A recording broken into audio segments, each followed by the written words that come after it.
Mga mahal na kapatid, ang paksa po ng leksyong pag-aaralan natin sa mga namumuno sa iglesia, maging mga uliran kayo ng kawal. Nakasulat po yan sa unang Pedro 5:1 at 3. Ngayon po ay panahon ng mga pagsubok para sa lahat ng mga tao, lalo na para sa bayan ng Diyos o sa iglesia ni Kristo sa mga huling araw na ito. Hindi lamang po dahil sa malaganap na kahirapan bunga ng pagbagsak ng ekonomiya ng mga bansa, kundi higit sa lahat ay dahil sa nagtatagal na malaking pagsubok na pinagdadaanan ng iglesia, na kamakailan lamang ay pinalubha pa ng idinaos na Rally for Peace na inorganisa ng kasalukuyang mga tagapanguna sa iglesia. Masasabi po nating ang pinsalang dulot nito sa iglesia ay umabot sa tinatawag na epic proportion. Napakalaking pinsala. Masakit po para sa atin na masaksihan ang patuloy na negatibong epekto ng naturang rally para sa kapayapaan dahil sa bandang huli sa pamamagitan ng mga pangunahing mga tagapagsalita nito ay nahayag sa mga tao, mga kaanib man o hindi, ang pagtatangka ng kasalukuyang mga tagapanguna sa iglesia na maka-impluensya o makialam sa affairs o sa mga gawain ng gobyerno upang hadlangan ang pagsasakatuparan ng batas na itinatadhana ng Konstitusyon ng Pilipinas. Sa panahon ng mga pagsubok, karaniwan na po sa mga tao ng sanlibutan ito na umasa sa kanilang kapwa para sa kailangang tulong at paggabay, lalo na sa mga nasa kapangyarihan, sa mga taong maimpluwensya tulad ng kanilang mga namiminuno. Bilang bayan ng Panginoon Diyos, natutuhan po natin sa simula pa lang na magtiwala hindi sa magagawa ng tao, kundi sa magagawa ng makapangyarihang Diyos. Gayunpaman, gaya ng nakatala sa Biblia, ang Diyos ay humihirang ng mga pinuno sa kanyang bayan mula pa noong unang panahon upang gabayan o batayan ang mga lingkod niya, lalo na sa madilim na bahagi ng kanilang buhay.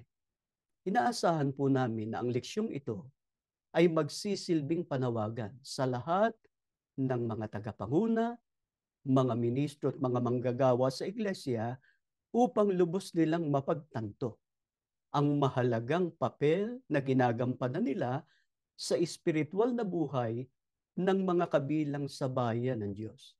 Kaya kami po ay nananalangin sa Diyos na ang panawagang ito'y hindi lamang humangga sa pakinig ng mga kinauukulan, kundi taglayin nila ang uri ng mga tagapangunang hinahanap ng Diyos sa kanyang bayan ngayon. Inaasahan din po namin na ang bawat kaanib sa iglesia na maaabot ng leksyong ito ay mauunawaan ang tunay na nangyayari sa iglesia at hindi namin nilalayong udyo ka ng sino man na maghimagsik o lisanin ang iglesia. Ngunit hinihikayat namin ang lahat na taimtim na manalangin sa Panginoon Diyos para sa kailangang lunas sa kasalukuyang kalagayan ng iglesia. Ano po bang uring mga pinuno ang kailangan ng bayan ng Panginoong Diyos ngayon? Magsisimula po tayong bumasa dito sa unang Pedro 5:1. Babasahin natin sa ang salita ng Diyos, itutuloy natin sa 2 hanggang 3. Ganito po ang sinasabi. Sa mga namumuno sa iglesia, may nais akong ipakiusap sa inyo bilang isa ring namumuno sa iglesia at nakasaksi sa mga paghihirap ni Kristo. at makakabahagi rin sa kaluwalhatian niya sa kanyang pagdating. Pangalagaan ninyo ang kawan ng Diyos na nasa inyo, na magsigamit kayo ng pagpupuno na hindi sa pilitan, kundi may kasayahan na ayon sa kalooban ng Diyos, ni hindi dahil sa mahalay na kapakinabangan, kundi sa handang pag-iisip, ni hindi din naman ang gaya ng kayo'y may pagkapanginoon sa pinangangasiwaang ipinagtagubilin sa inyo, kundi kayo'y maging mga uliran ng kawan. Si Apostol Pedro po ang nagsasalita sa mga talatang binasa natin. Anong sabi niya? Sa mga namumuno sa iglesia, kayo'y maging mga uliran ng kawan. Alam po natin ang tinutukoy na kawan ay ang Iglesia ni Cristo na pinaghandugan niya ng kanyang mahalagang buhay. Sa makatwid, ang mga namumuno sa iglesia na ang tinutukoy ay ang mga tagapanguna at mga ministro sa iglesia, ang inaasahan ng Diyos na mangangalaga sa kawan na ipinagtagubilin sa kanila ng Diyos. Ang kawan ay sa Diyos, hindi sa mga namiminuno. Ipinagtagubilin lang sa kanila para pangalagaan. Merong mga katangi ang hinahanap ang Diyos sa mga tagapag-alaga na inilagay niya sa iglesia. Ano pong ilan sa mga katangiang iyon? Ang sabi sa talata, magsigamit kayo ng pagpupuno na hindi sa pilitan, kundi may kasayahan na ayon sa kalooban ng Diyos.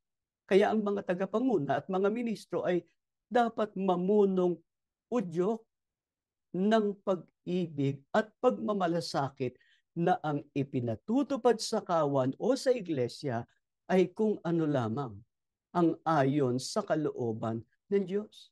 Hindi sila kailanman mag-aatubiling ipagtanggol ang kawan mula sa anumang maling pagtuturo na pipinsala sa paglilingkod at kaluluwa ng mga kaanib. Dagdag pa rito, gaya rin ng nabasa natin, dapat nilang gawin ang kanilang tungkulin hindi dahil sa mahalay na kapakinabangan, kundi sa handang pag-iisip o tunay na hangaring maglingkod.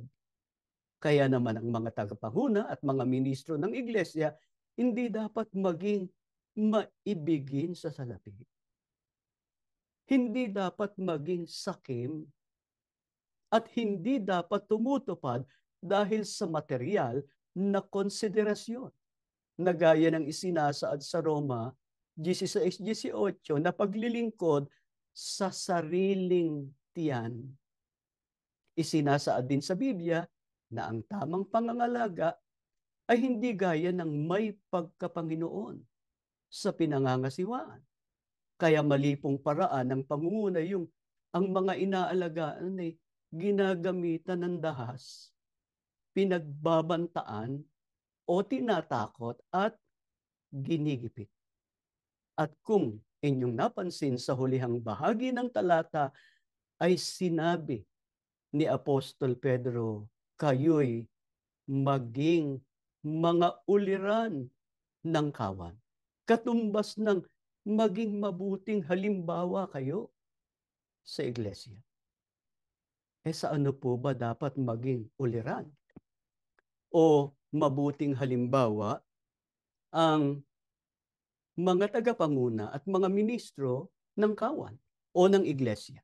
Dito natin basahin sa pahayag ni Apostol Pablo sa unang Timoteo 4, talatang 12. Huwag hamakin ng sino man ang iyong kabataan, kundi ikaw ay maging uliran ng mga nagsisisampalataya sa pananalita, sa pamumuhay, sa pag-ibig, sa pananampalataya, sa kalinisan. Si Apostol Pablo po ang nagsasalita dito at ang sinulatan niya ay si Timoteo. Ano sabi ni Apostol Pablo kay Timoteo? Na bagaman bata ay isang mabuting halimbawa ng ministro, tagapanguna sa iglesia. Ang sabi, huwag hamakin ng sino man ang iyong kabataan, kundi ikaw ay maging uliran o mabuting halimbawa ng mga nagsisisampalataya, ng mga kaanib sa Iglesia ni Cristo. Sa ano dapat maging uliran ang isang ministro, ang isang tagapanguna? Sa pananalita, sa pamumuhay, sa pag-ibig, sa pananampalataya, sa kalinisan. Iisa-isahin po natin itong mga sinalitang ito ni Apostol Pablo. Bilang mga tagapanguna at mga ministro, ang uri ng kanilang pananalita ay dapat yung nakatutulong sa espiritual na paglago at kapakanan ng mga kaanib sa iglesia. Kaya yung mga pang-iinsulto, panunuya, panlalait, at pag-uudyok sa mga kaanib na mamuhi sa iba, kabilang ang mga itinuturing nilang mga kaaway, ay tiyak na hindi halimbawa ng mabuting pananalita.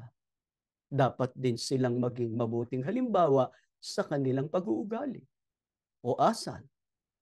Yung pang-aapi at pagnanais na magdusa ang sino man ay hindi magandang pag-uugali yun. Hindi magandang asal yun. Bukod dito, dapat din nilang taglayin ang pag-ibig. Paano po ba ipinakilala ni Apostol Pablo ang isang ministro na taglay ang pag-ibig sa pangunguna o sa pamamahala sa iglesia? Pakinggan nyo, nakasulat dito sa unang Korinto sa 13, ang talata ay 6. Ang pag-ibig ay hindi nagagalak sa kalikuan, kundi nakikigalak sa katotohanan. Paano po ipinakilala ni Apostol Pablo ang isang ministro na taglay ang pag-ibig sa pangunguna sa iglesia?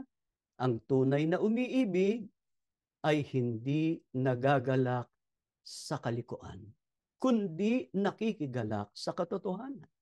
Sa makatwid, ang mga tagapanguna at mga ministro ng iglesia na tunay na umiibig, hindi nagpaparaya, ni hindi nagbubulag-bulagan sa anumang kalikuan o masamang gawain ng sino man sa iglesia, dahil tiyak nasisira yun sa imahe at kapakanan ng iglesia.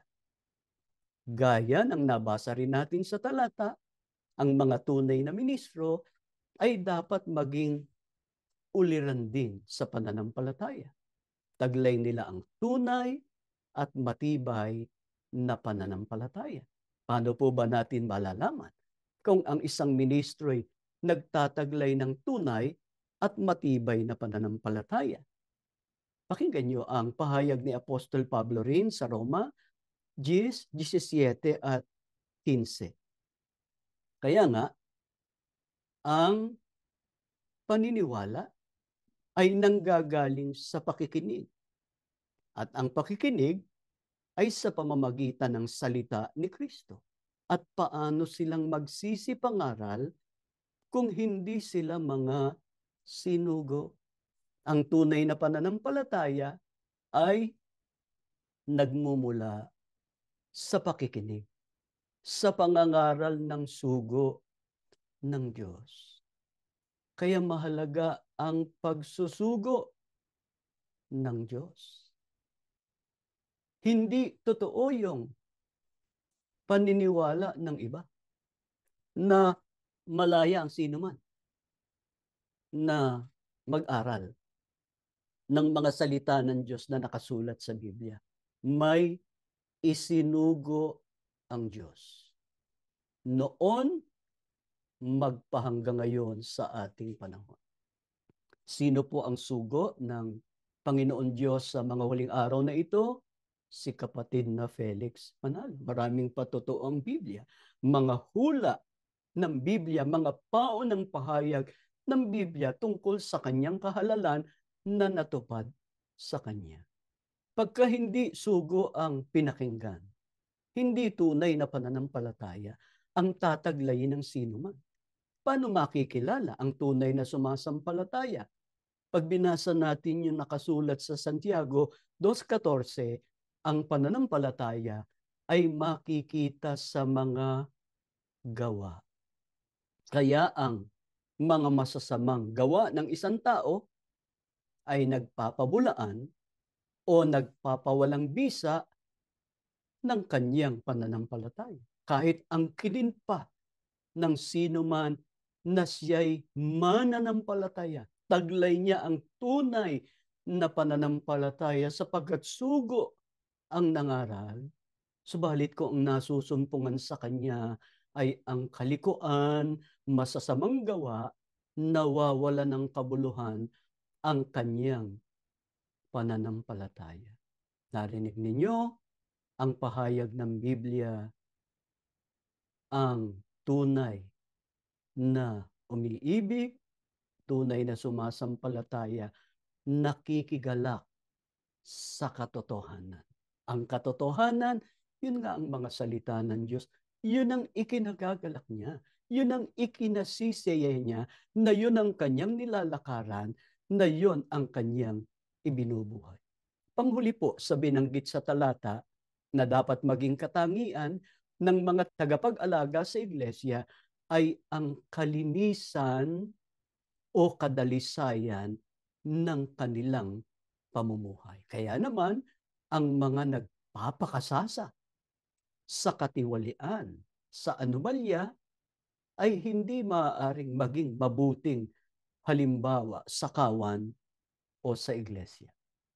Bukod sa mga nabanggit sa mga naunang talata, ano pang mga katangian ang dapat taglayin ng mga tagapanguna sa bayan ng Diyos upang maging mabisa sila sa ginagawa nilang pangunguna? Basahin natin ang matandang tipan ng Biblia nakasulat sa Nehemias 7, talatang 2. Na aking ibinigay kay Hanani, na aking kapatid, at kay Hananias, na tagapamahala ng kuta, ang pamamahala sa Jerusalem, sapagkat siya'y tapat na lalaki at natatakot sa Diyos na higit kaysa marami. Si Hanani, ang kapatid ng propetang si Nehemias at si Hananias, na tagapamahala ng kuta ng Jerusalem, ay ginawang tagapangasiwa ng lungsod ng Jerusalem pagkatapos nilang muling itayo ang pader nito. Ito po ay panahon ng ang mga Hudyo ay muling nakabalik sa Jerusalem para itayo ang templo. Itinayo nila yung pader ng Jerusalem.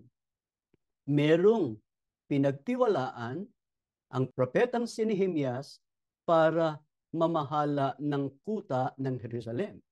Si Hanani at si Hananias. Bakit? Sapagkat sila ay tapat at maaasahan. May takot sa Diyos. Bakit po mahalaga para sa mga tagapanguna sa bayan ng Diyos na hindi lamang dapat maging tapat at maaasahan, kundi dapat ay may takot sa Diyos? Ito ay dahil hindi lahat ng maaasahan sa paggawa ng mabuti ay may takot sa Diyos. Nakalulungkot, may mga tagapanguna sa bayan ng Diyos ngayon na nasusumpungan sa kawalang takot sa Diyos. Paano ba makikilala ang natatakot sa Diyos? Nakasulat sa Kawikaan 8:13, ang pagkatakot sa Panginoon ay ang pagkapuot sa kasamaan. Yung hindi napupuot sa kasamaan, yung hindi natatakot na gumawa ng mali, ng katiwalian, ng kasamaan, hindi totoong natatakot sa Diyos yun. Ang tinutukoy na takot, yung banal na takot. Sapagkat yung may banal na takot sa Diyos, sumusunod yun. Kung ano yung ipinag-uutos ng Diyos. Kaya ang isang tunay na maaasahang tagapanguna ay gumagawa o sumusunod lamang sa kung ano ang tama at hindi kailanman nagpapatupad o sumusunod sa kung ano ang mali o masama, dahil ang pangunahin sa kanyang isipan at alalahanin ay ang kapakanan ng bayan ng Diyos na ipinagkatiwala sa kanya. Hindi niya nalilimutan na ang kanyang pangunahing misyon ay pangunahan at gabayan ang bayan ng Diyos sa kung ano lamang ang nararapat, kung ano lamang ang nakalulugod, nakapagdudulot ng kaluwalhatian sa Diyos. Kaya dapat maging mabuting halimbawa ng kawan ang mga tagapanguna. Sino pong isa sa mga dapat tularan sa paraan ng pagtupad ng tungkulin na maaasahan sa mabuting pag-aalaga sa kawan at magandang halimbawa sa kanila? Dito natin babasahin sa sulat din ni Apostol Pablo sa mga taga-Filipo sa 2:19 hanggang 22.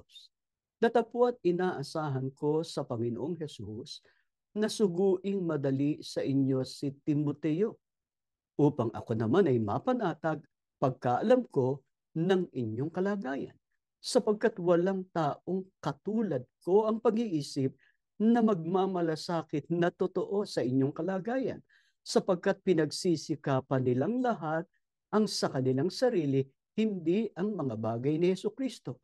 Ngunit nalalaman ninyo ang pagkasubok sa Kanya na gaya ng paglilingkod ng anak sa Ama, ay gayon naglilingkod siyang kasama ko sa ikalalaganap ng Ebanghelyo. Dapat pong tularan ng mga tunay na ministro si Timoteo na isang tunay na maaasahang lingkod ng Diyos. Bakit po siya tunay na maaasahan? Si Apostol Pablo na isang sugo ng Diyos ay nagpatotoo na si Timoteo lamang ang katulad niya ang pag-iisip na magmamalasakit na totoo sa kalagayan ng mga kapatid. Kaya upang maging maaasahan ang isang tunay na ministro, kailangan niyang taglayin ang damdamin at uri ng pangangalaga ng sugo ng Diyos para sa mga kaanib sa iglesia. Bilang mga ministro ng bayan ng Diyos sa mga huling araw na ito, alam natin kung paanong minahal at ipinagmalasakit ni kapatid na Felix Manalo, ang sugo ng Diyos, ang iglesia, ang kawan ng Diyos na ipinagkatiwala sa Kanya. Malinaw sa Kanya yon. Hindi sa Kanya iglesia. Ipinagkatiwala lang sa Kanya ng Diyos. Kaya nung nabubuhay siya, nung namamahala siya sa iglesia, palagi siyang nakahandang tumugon sa mga pangangailangan ng iglesia. Kahit nga sa panahon ng mga pagsubok tulad ng panahon ng ikalawang digmaang pandaigdig o ng pananakop ng mga Hapones sa Pilipinas, ang kanyang presensya ay palaging nararamdaman ng iglesia. Kahit noong siya ay meron ng malubhang karamdaman, nakikita pa rin siya ng mga kaanib na nagpipilit na makapangasiwa ng pagsamba. At ang pangunahing inaalala niya ay ang espiritual na kapakanan ng mga kapatid. Palibhasa ay alam niya na yun ang hinahanap ng Diyos. Bahayan ng Diyos ang iglesia. Kaya yung tagapanguna, yung mga ministro, dapat ang ipinagmamalasakit yung kapakanan ng espiritual na pangangailangan ng mga kabilang sa bayan ng Diyos. Bakit sinabi ni Apostol Pablo na si Timoteo ay walang katulad sa damdamin at pagmamalasakit sa mga kapatid na ipinagtiwala sa kanya? Paano ba yung iba? Sinabi ni Apostol Pablo na pinagsisikapan nilang lahat ang sa kanilang sarili, hindi ang mga bagay ni Hesukristo. Nakalulungkot. May mga nangunguna at mga ministro sa iglesia, yung kabaligtaran ng inaasahan ng sugo ang nasusumpungan sa kanila, na ang pinagsisikapan yung kanilang sariling kapakanan, hindi ang mga bagay ni Hesukristo o hindi yung kapakanan ng iglesia. Umasa tayo at manalangin na ang mga ministro ng iglesia ay hindi kabilang sa sinasabi ni Apostol Pablo na ang pinagsisikapan lamang ay ang para sa kanilang sarili, na inilarawan nga ni Apostol Pablo sa Roma 16:18 na hindi naglilingkod sa Panginoon kundi sa kanilang sariling mga tiyan. Ang hinahanap ay ang kapakinabangan ng sarili. Sana ay hindi rin sila kabilang sa mga walang pakialam kung ang kawan o ang mga kaanib ay bigat na sa napakaraming bagay na gusto nilang ipagawa na walang kinalaman sa kanilang espiritual na kapakanan. Ang tunay na mga ministro ng Diyos na gaya ni Timoteo na may tunay na pagmamalasakit sa kawan ay tunay na nagsusumikap para sa kapakanan ng Ebanghelyo o ng mga salita ng Diyos. Hindi lang ang layunin nila ay ipalaganap ang Ebanghelyo, kundi pakanin ang kawan ng mga salita ng Panginoong Diyos. Magkaaga pa yun. Kaya kung gusto ng isang ministro na maipalaganap niya ang mga salita ng Diyos at yun naman ang tama, pero wag niyang pababayaan ng iglesia. Yung mga kapatid nandun nasa iglesia na. Aalagaan na lang.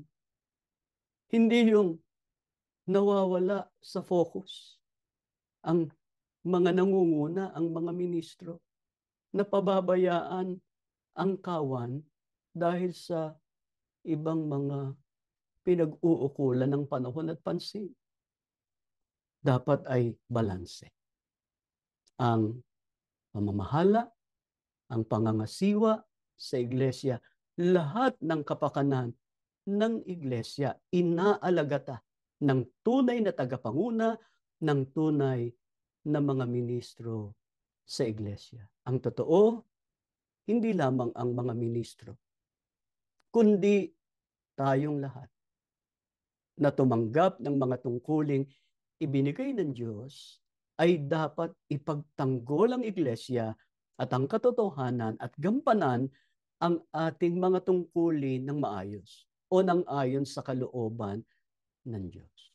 Hindi po namin kailanman hinihikayat ang sino mang kaanib na humiwalay sa iglesia dahil labag yun sa mga tunay na doktrina. Ngunit, hindi ito nangangahulugan na dapat silang magbulag-bulagan at yakapin o sundin ang mga tagubilin na salungat sa mga tunay na doktrina at mga tuntunin ng iglesia. Gaya ng nabasa natin kanina sa unang Timoteo 4:12, Ang mga tagapanguna sa bayan ng Diyos ay dapat magsilbing mabuting halimbawa sa kanilang pananalita, pag-uugali, pag-ibig, pananampalataya, at kalinisan upang sundin sila ng mga mananampalataya. Ngunit, dapat ba nating sundin ang ating mga tagapanguna para lamang bigyan sila ng kaluguran at makuha ang kanilang pagpapatibay?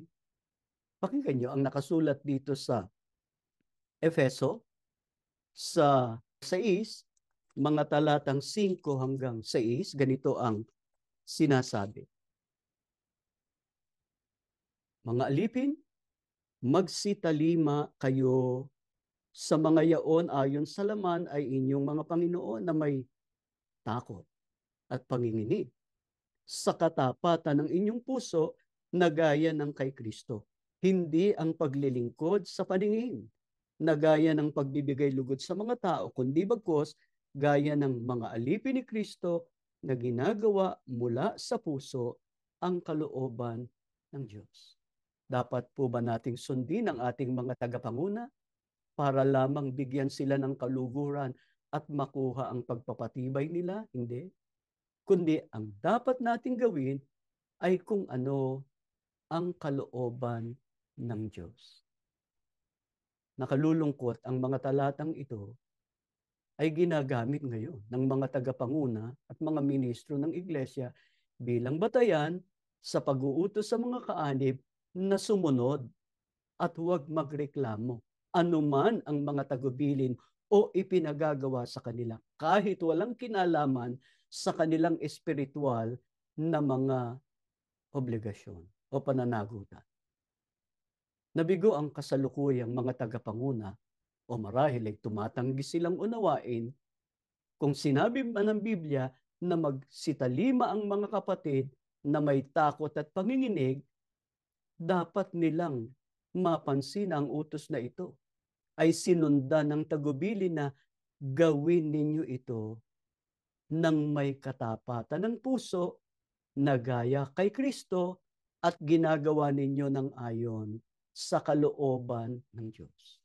Dapat nating tiyakin na anuman ang nais ng ating mga tagapanguna at mga ministro na gawin natin ay para lamang sa ating sariling espiritual na kapakanan.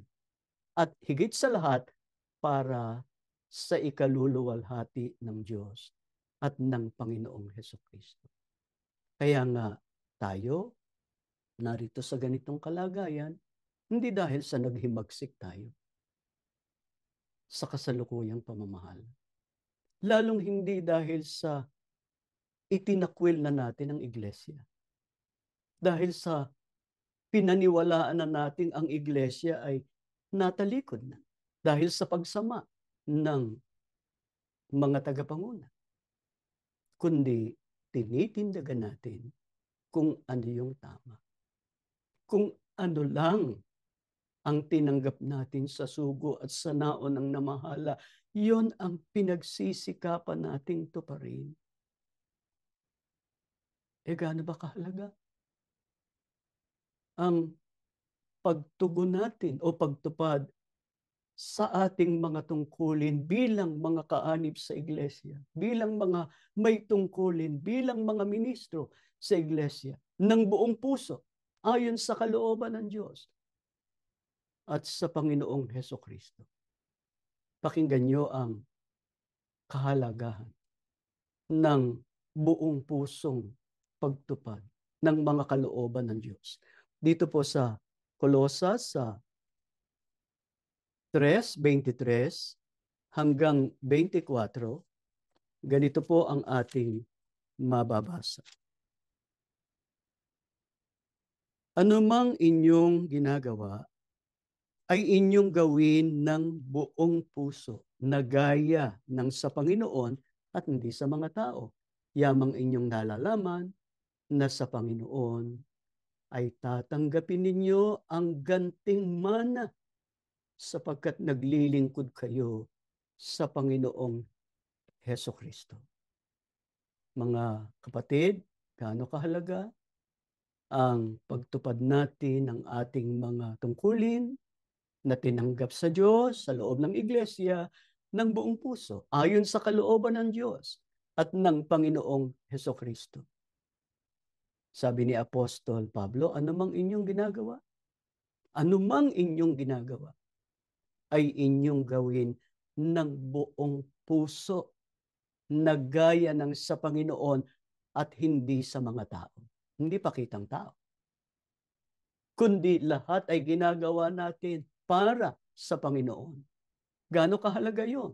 Ang sabi niya, yamang inyong nalalaman na sa Panginoon ay tatanggapin ninyo ang ganting mana o gantimpala sapagkat naglilingkod kayo sa Panginoong Hesukristo. Ang bawat isa sa atin ay may tungkulin o gawaing dapat gampanan. Ano man yun. Basta sa kapakanan ng paglilingkod, sa kapakanan ng iglesia, ang totoo maging sa kapakanan ng buhay na ito. Dapat ginagawa natin para sa Panginoon. Kaya hindi tayo gagawa ng mali. Hindi tayo gagawa ng lisya o hindi sang-ayon sa kalooban ng Diyos. Magpapakita tayo ng mabuting halimbawa sa mga tao ng sanlibutan ito. Kaya nga maraming mga kapatid ang nahikaya tayo noon sa iglesia dahil sa nakita nila yung mabubuting halimbawa ng mga kaanib sa iglesia ni Kristo. Panatilihin natin yun. Huwag tayong hihiwalay doon. Ganito man ang kalagayan natin ngayon. Nasa matinding pagsubok man ang iglesia ni Kristo, panindiganan natin ang mabubuting gawa. Alang-alang sa Panginoon, yamang sa Diyos natin tatanggapin ang ganting mana o ganting pala. Ito po ang dapat maging gabay nating lahat. Mula sa mga tagapanguna, mga ministro, mga manggagawa, mga may tungkulin, hanggang sa lahat ng mga kaanib sa Iglesia ni Kristo. Kung susundin natin itong ating napag-aralan ngayon, ang ipagpapauna natin ay ang kapakanan ng Iglesia. Itatanggi natin ang ating sarili, alang-alang sa Iglesia, alang-alang sa kapakanan ng kaluluwa ng mga kapatid. Tayo, ang mga tagapanguna na inaasahan ng Diyos na manguna sa kanyang bayan o sa mga lingkod niya sa mga huling araw na ito. Para sa ating bahagi, ang makadiyos. Ang tinanggap nating mga aral na pinag-aralan natin, ang dapat na gumabay sa atin upang makatiyak tayo na mapagtatagumpayan natin at malalampasan natin ang mga pagsubok na pinagdaraanan ng bayan ng Diyos sa panahong ito. Mga kapatid, magtulong-tulong tayo na ipagmakaawa sa Panginoon Diyos na maayos na iglesia.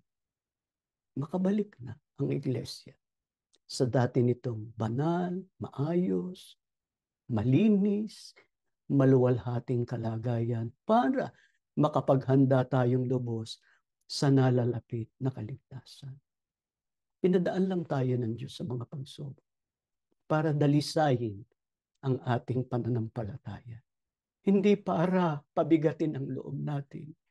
Hindi para tayo maligaw at mahiwalay sa Kanya. Hindi.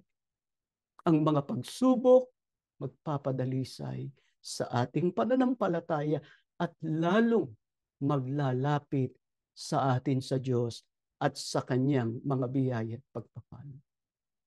Kaya ipangako natin sa Panginoon Diyos, ano man ang naging tungkulin natin sa iglesia. Lalo na nga sa panig ng mga ministro, iayos natin. Iakma natin ang ating sarili sa uri, sa mga katangiang hinahanap ng Diyos sa isang tagapanguna, sa isang kaanib, sa iglesyang tinubos ng dugo ng Panginoong Hesukristo. Yan po ang ating leksyon. Tumayo kayo, tayo po ay mananalangin. Ama naming Diyos, napakabuti mo sa amin. Patuloy mo pong ginagamit ang ganitong mga pagsamba namin para hatdan kami ng mga salita mo na magpapatibay sa aming pananampalataya at sa aming kaugnayan sa iyo. Panginoon, salamat ng marami. Tinawag mo kami sa tunay na iglesia. Sino-sino kami, hindi kami karapat-dapat. Awa mo lang po, Ama, kung ngayon, taglay namin ang tunay na pananampalataya na kaloob mo sa amin dahil sa pagkasangkapan mo sa iyong sugo sa mga huling araw na ito. Panginoon, pangako namin, pakaiingatan namin ang aming banal na kahalalan. Hindi namin ipagpapalit sa anuman o kanino man. Iingatan namin ang aming pananampalataya sa lahat ng sandali ng buhay namin. Kaya sa kasalukuyang mga pagsubok na pinagdaraanan ng iglesia, sa iyo namin isasalig ang aming buong pag-asa at pagtitiwala sapagkat ikaw ang tunay na may magagawa para mapagtagumpayan namin ang lahat ng mga pagsubok sa buhay. Sumasampalataya kami laging nakalaan ang mahalagang tulong, ang mga pagpapala mo sa mga lingkod mong nagsisikap na ibuhay kung ano ang iyong mga kalooban. Panginoon, bantayan mo pa ang aming puso. Huwag kaming malilibang sa buhay na ito. Maalala namin lagi, naglalakbay lang kami. Nakikiraan lang kami sa mundong ito. Mayroong kang inilalaan sa amin na tunay na bayan, ang bayang banal na doon tatamuhin namin ang walang hanggang buhay, ang walang hanggang kapayapaan na inilalaan mo sa bawat isa sa amin. Huwag kang pumayag na sino man sa amin ay mawalay pa sa paglilingkod na ito, kundi kaming lahat makapag-ingat ng aming banal na kahalalan. Panginoong Hesukristo, maraming salamat po sa iyo sa lahat ng mga kabutihan mo sa amin. Lagi mo kaming kinahahabagan. Lagi mo po kaming inaalalayan para wag kaming makabitiw sa aming pananampalataya. Panginoon, namamalaging tao kami, may hangganan ang kaya naming tiisin. Kaya ang pakiusap namin sa iyo, anumang pagsubok pa, gaano man kabibigat pa, ang mga pagsubok na ipahintulot ng amang maranasan namin, wag mo lang kaming iiwan. Wag kaming hihiwalayan kahit saglit. Masundan namin ang halimbawang iniwan mo sa kababaang loob at pagkamasuno rin sa kabila ng hirap, ng tiisi, ng sakit na iyong dinanas. Gawin mong matatag ang aming kalooban, maging mapagtagumpay kami sa lahat ng pagsubok. At sa ikalawang pagparito mo, maawa ka ang buo naming sambahayan, kami ng mga magulang, hanggang sa mga anak at kaapu-apuhan. Sana, Panginoon, makasalubong kaming lahat sa iyo. Ama, salamat ng marami sa biyayang dulot ng aming pagsamba. Pangako namin, hindi kami titigil ng aming mga pagsamba't paglilingkod habang kami pinagkakalooban mo ng buhay. Sumasampalataya kami, O Diyos, iginawad mo sa amin ang iyong mahalagang basbas. Nilunasan mong mga bagabag at suliranin namin. Nagpagaling ka rin sa aming mga karamdaman sa ngalan ng Panginoong Hesukristo na aming tagapagligtas. Amen.